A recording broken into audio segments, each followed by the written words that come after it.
Hello and welcome to the Sacred Gates Ascension podcast. My name is Illura and today I hope you can hear me fine. I'm outside and it's been raining and we're hearing aeroplanes once again in the sky and it's very beautiful here where I am. So I wanted to just do a short video on what kind of teacher is a good teacher to have when we have a spiritual teacher in our life. And a spiritual teacher can be very, very helpful, especially when there are so many missing pieces of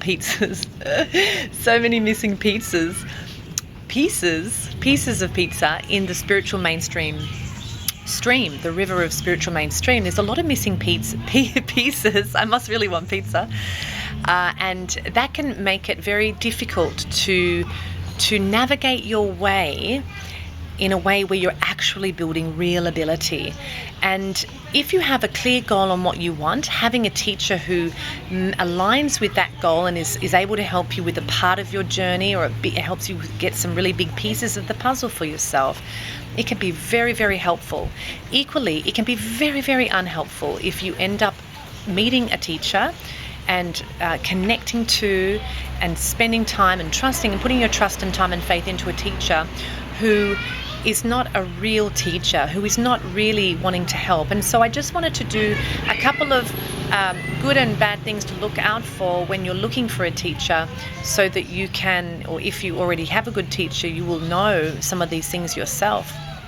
So one of the things that, the main thing that you want in a teacher, I believe, is what we call the Bodhisattva vow. The Bodhisattva vow is that you are somebody that is here to teach, is here to heal. Your only goal is to help others to become teachers, to become healers. That's your only goal. You're not here to validate yourself. The teacher's not there to validate themselves. The teacher's not there to use you to get other people to like them, or use your energy and steal your energy and misguide you and tell you things that are actually going to hurt you, which does happen.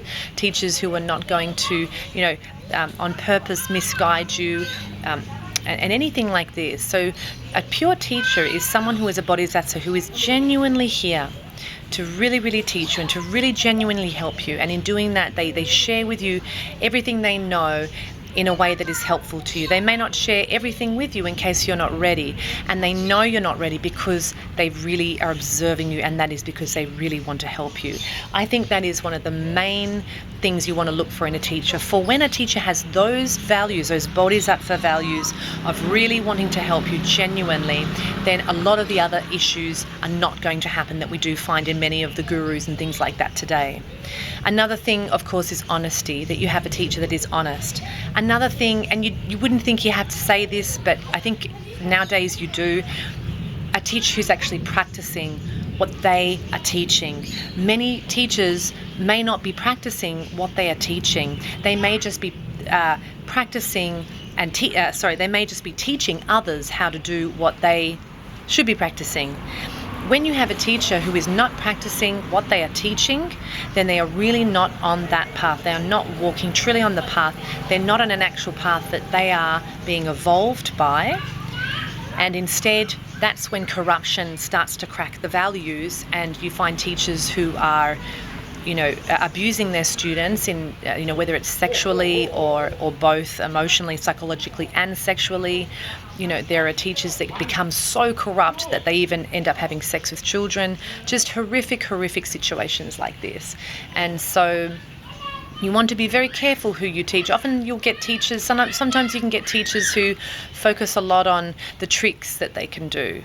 These amazing, things are like creating, ash in their hands, or being able to do certain things. Now, tricks are only helpful if they are going to help you reach your goal. So knowing what your goal, or around about what your goal is, can be very helpful, so that you can choose carefully. And, it's a little bit like when we talk about spirituality, it's like talking about sport. When you talk about sport, it's like, well, what kind of sport? Is it basketball, baseball, soccer? Is it cricket? Is it golf? Is it mini golf? Is it hockey? Is it ice hockey? Is it footy? Is it rugby? There's lots of different, activities under the umbrella of sport. And the same thing comes for spirituality.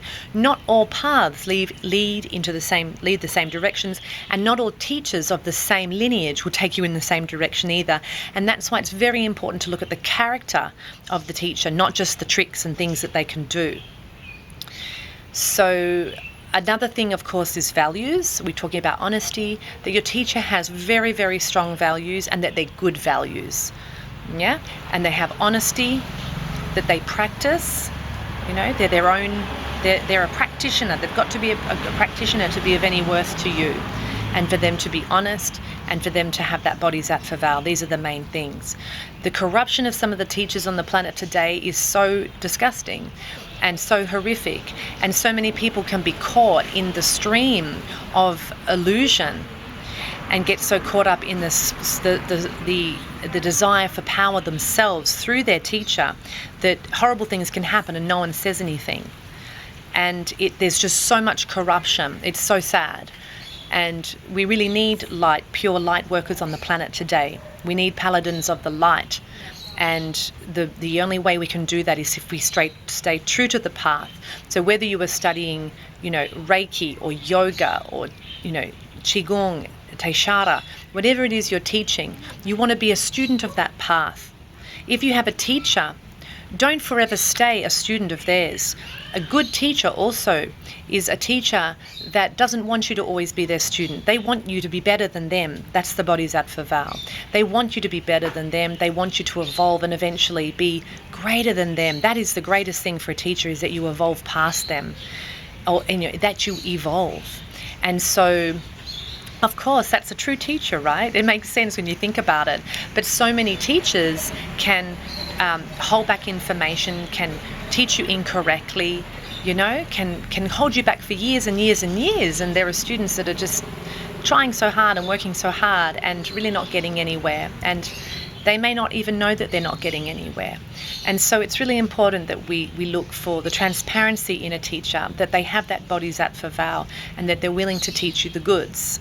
Even if it's just one piece of the puzzle. You may have many teachers in your life and each one has offered and given you something. Having said that, having bad teachers can also teach us something, but it's often in retrospect that we look back and say, wow, this is what that experience was. At least I learnt that experience. But there are really good teachers out there, and sometimes, really skilled practitioners don't make great teachers.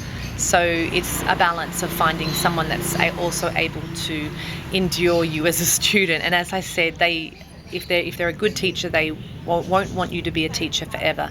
They'll want you to be a student forever. They'll want you to be a student of the art. Yeah, because when you are a student dedicated to the art, and your teacher is also dedicated practitioner and represents and supports that lineage as well, that same art, then when shit falls apart, right, in the school or whatever you're part of in the group or between you and your teacher, whatever stuff goes down, you will always be on your path. Not everything will crumble and fall away to rubble because you put your priority and your reverence to the art, not to a person. Revering a person only works if you are balanced in that, if they are also balanced in that, if the exchange is clean. But if you start in having reverence for a person and the teacher betrays you and everything falls apart, then everything, the ship goes down, you go down with the ship, so to speak. So thanks for tuning in, and I hope that's been helpful for anybody out there that has a teacher that they're questioning, or is looking for a teacher, or just wants to know a little bit more about learning spirituality, learning practices from someone else. Okay, thanks for tuning in. Bye-bye.